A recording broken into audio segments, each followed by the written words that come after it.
बहुत धन्यवाद। माननीय सदस्य श्री संजय सिंह जी। धन्यवाद माननीय, आपने इस महत्वपूर्ण बिल पे मुझे अपनी बात कहने का मौका दिया। मैं इस बिल के विरोध में अपनी बात कहने के लिए खड़ा हुआ हूं और सरकार से मांग करता हूं कि इस बिल को सिलेक्ट कमेटी में भेजा जाए। और ये मैं इसलिए कहता हूं कि जिसके लिए आप ये बिल बनाने जा रहे हैं, कम से कम उनकी भावनाओं को समझिए, सुनिए, उनसे बातचीत कीजिए, और भी जो एक्सपर्ट्स हैं उनसे बातचीत कीजिए, और उसके बाद कोई ऐसा बिल लेके आइए जिससे उनका भला हो सके। माननीय, 45 वर्षों के बाद इस सदन को गर्व होना चाहिए, इस सदन को गर्व होना चाहिए कि 45 वर्षों के बाद त्रुचि शिवाजी ने एक बिल प्रस्तुत किया था राज्यसभा में जो पास हुआ, उसका गर्व होना चाहिए आपको। लेकिन आपने उसको पलट दिया जाके लोकसभा में पलट दिया। 2019 में एक बिल आपने पास किया और उसके बाद उसके परिवर्तन में फिर आप खड़े हो गए, अपने ही बिल के परिवर्तन में आप खड़े हो गए। मान्यवर, मैं घटना का उदाहरण आपको देना चाहता हूं। ये किस समाज के लोगों से आप दुश्मनी ले रहे हैं? भगवान श्री राम जब वनवास जा रहे थे मान्यवर, तो उन्होंने नर से कहा आप जाइए, नारी से भी कहा आप जाइए, किन्नर समाज के लोगों से नहीं कहा। वो वहीं रुके रहे, वहीं इंतजार करते रहे, और जब भगवान श्री राम वापस आए तो उन्होंने आशीर्वाद दिया उनकी भक्ति को देख के। आप उस समाज के साथ विश्वासघात करने जा रहे हैं, उस समाज के साथ आप धोखा देने जा रहे हैं। वो बधाइयां देने का काम करते हैं, हर शुभ अवसर पर उनको बुलाया जाता है, हर शुभ अवसर पर उनको शुभ माना जाता है। आप उनको धोखा देने का काम कर रहे हैं। आप किन्नर समाज के लोगों का कल्याण करना चाहते हैं?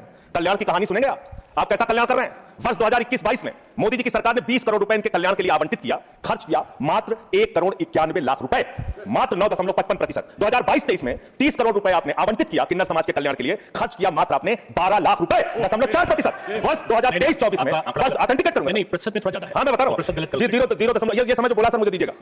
2023-24 में आपने आवंटित किया 52.91 करोड़ रुपए और आपने खर्च किया 6.59 करोड़ रुपए, 12.45% मात्र। वर्ष 2024-25 में आपने आवंटित किया 68 करोड़ 46 लाख रुपए और आपने खर्च किया 5 करोड़ 14 लाख रुपए, 7.5%। आपको शर्म आनी चाहिए। पूरे देश के किन्नर समाज के लोग आपके चेहरे पर कालिक लगाने का काम करेंगे। ये विश्वासघात कर रहे हैं आप, ये विश्वासघात कर रहे हैं आप उनके साथ। हर साल आपने उनके कल्याण के नाम पर जो बजट निर्धारित किया, उतना पैसा भी नहीं खर्च किया, उतना पैसा भी नहीं खर्च किया। और इस समाज से कैसे कैसे लोग निकल कर आए मानव? लक्ष्मी नारायण त्रिपाठी, जिन्होंने संयुक्त राष्ट्र में जाकर भारत का प्रतिनिधित्व किया। इस समाज से मधु किन्नर निकल के आई, इस समाज से सबनम मौसी निकल के आई जो पहली विधायक बनी मध्य प्रदेश से, इस समाज से आशा किन्नर निकल के आई जो गोरखपुर की मेयर बनी, इस समाज से जयता मंडल निकल के आई जो बंगाल में जज बनी, इसी समाज से गौरी सावंत निकल के आई जो सामाजिक कार्यकर्ता और ट्रांसजेंडर्स के अधिकारों के लिए लड़ाई लड़ने का काम जिन्होंने किया, इसी समाज से मानवी बंदोपाध्याय निकल कर आई और उन्होंने एक कॉलेज की प्रिंसिपल बनने तक वो बनी। मान्यवर, आप किसी के तो सगे हो जाओ, किसी के तो सगे हो जाओ।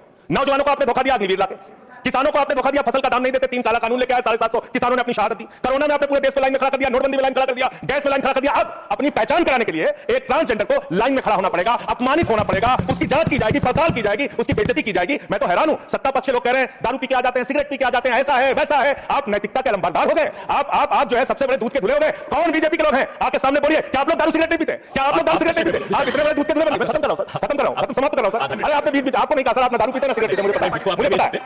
मान्यवर, मैं ये कह रहा हूं कि ऐसे सदन में किन्नरों को, किन्नर समाज के लोगों को, ट्रांसजेंडर्स को अपमानित करने का काम लगातार जो किया जा रहा है, ये बंद किया जाए, उनसे कंसल्ट किया जाए और तब सिलेक्ट कमेटी में भेजकर ही इस बिल को पास किया जाए। बहुत बहुत धन्यवाद। नेक्स्ट माननीय सदस्य